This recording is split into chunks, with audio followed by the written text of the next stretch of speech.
Hello guys, here is another video about how to replace your volume flex cable. Here is my Huawei Nova 2i, the same problem?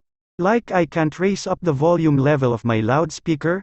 You like topics related, repairing, troubleshooting guides and more about technology? DC Guide channel is thankful to have you supporting by start pressing the subscribe button below, and clicking the bell icon will notify you for more future uploads.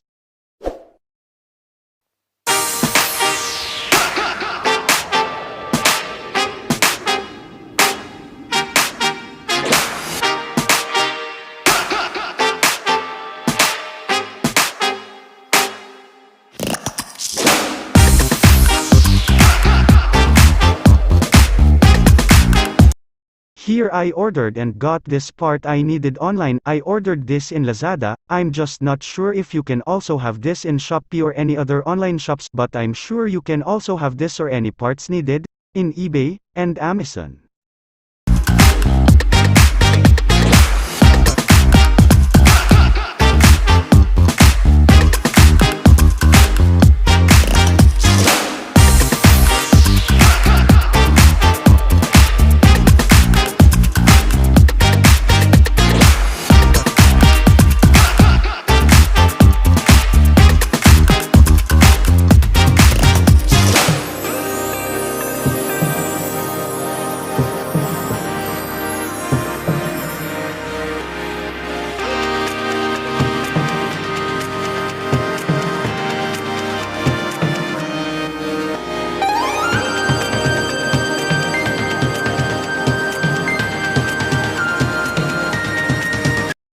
Now it's open, you have to unscrew all, to remove the board from the frame, to remove the old flex and place the new one, and here I will also replace my battery, because this old one runs out charge so quickly.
Well done brothers, we made to install it properly. Now the volume button is working. Thank you so much you made this far and for subscribing. I hope you like this video, please leave a thumbs up and you may also leave some comment, questions and suggestions in the comment section. Thank you so much and see you on my next video.